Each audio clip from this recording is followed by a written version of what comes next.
இலங்கை தமிழர்களை பத்தி படம் எடுத்தாலே அது ஒரு சோகமான படமா தான் இருக்கும் அப்படிங்கிற மைண்ட் செட்டை நமக்குள்ள விதைச்சிருக்காங்க. ஆனா இந்த டூரிஸ்ட் ஃபேமிலி படம் எல்லார் மனசுலயும் இருக்க அந்த மனுஷ தன்மையையும் மகிழ்ச்சி பூக்களை வச்சு தூவி இருக்காரு இயக்குனர் அபிஷன். முதல் பட ரிலீஸ் மேடையிலேயே காதலிக்கு ப்ரொபோஸ் செஞ்சு எல்லார் மனசுலயும் இடம் பிடிச்சிட்டாரு. இப்ப இந்த படம் மூலியமாவும் தமிழ் மக்கள் மனசுல கண்டிப்பா ஒரு நல்ல இடம் பிடிச்சிருக்காரு. பிரஸ் ஷோ, செலிபிரிட்டி ஷோ எல்லாத்துலயுமே பாசிட்டிவ் ரிவ்யூஸ் வாங்கிருச்சு. நாம இந்த படத்தை பார்த்து என்ன ஃபீல் பண்ணோம் அப்படிங்கறத இந்த ரிவ்யூல பார்க்கலாம்.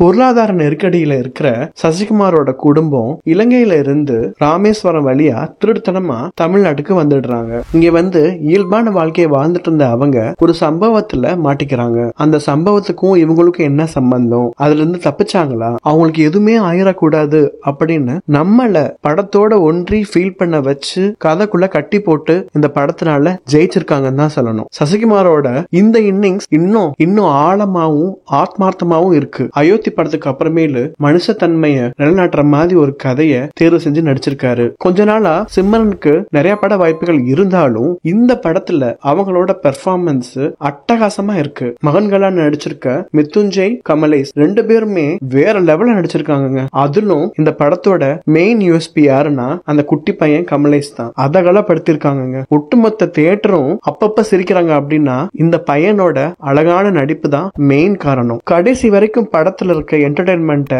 கொஞ்சம் கூட குறைக்காம இந்த பையனை யூஸ் பண்ணி ப்ரொஜெக்ட் பண்ணதுனால இது ஒரு வித்தியாசமான அப்ரோச்சாவும் டைரக்டர் பண்ணிருக்காரு. படத்தோட பிளஸ்ன்னு பாத்தீங்கன்னா ஷார்ப்பான வசனங்கள், திறமையான திரைக்கதை அப்படின்னு ரெண்டுத்துலயுமே பட்டைய கிளப்பியிருக்காங்க. இன்னொரு மிகப்பெரிய பிளஸ் பாயிண்ட் சான் ரோல்டன். இவ்வளவு தூரத்துக்கு ஃபீல் குட்டாவும் மக்கள் மனசுல நேரடியா போய் சேர்றதுக்கு சான் ரோல்டனோட மியூசிக் அவ்வளவு இம்பார்ட்டன்டா இருந்திருக்கு. முதல் சீன்ல இருந்தே படம் ஆடியன்ஸ் கூட கனெக்ட் ஆகிறதுக்கு இதுவே ரொம்ப அழகா உதவி இருக்கு. இந்த படத்துல இன்னும் ரெண்டு விஷயங்கள் அதிகமா ஒர்க் அவுட் ஆனதுன்னு பாத்தீங்கன்னா ரமேஷ் திலக்கோட பெர்ஃபார்மன்ஸ், யோகி பாபுவோட காமெடி ரொம்ப நாளுக்கு அப்புறம் ஒர்க் அவுட் ஆயிருக்குங்க. குட் நைட் படத்துக்கு அப்புறம் ரமேஷ் திலக் அட்டகாசமான ஒரு பெர்ஃபார்மன்ஸை கொடுத்திருக்காரு. இவ்வளவு பிளஸ் பாயிண்ட் இருக்கு இந்த படத்துல. மைனஸ் அப்படின்னு ஏதோ சொல்லணுங்கிறதுக்காக அது ஆடியன்ஸோட மைண்ட் செட் தான். இலங்கை தமிழர்கள்னாலே சோகமான படமா தான் இருக்கும், ரொம்ப மனசை தொடுற மாதிரி ஆழமா பாதிக்கிற மாதிரி படமா இருக்கும்னு நம்பி வந்தீங்கன்னா கண்டிப்பா இது கிடையாது.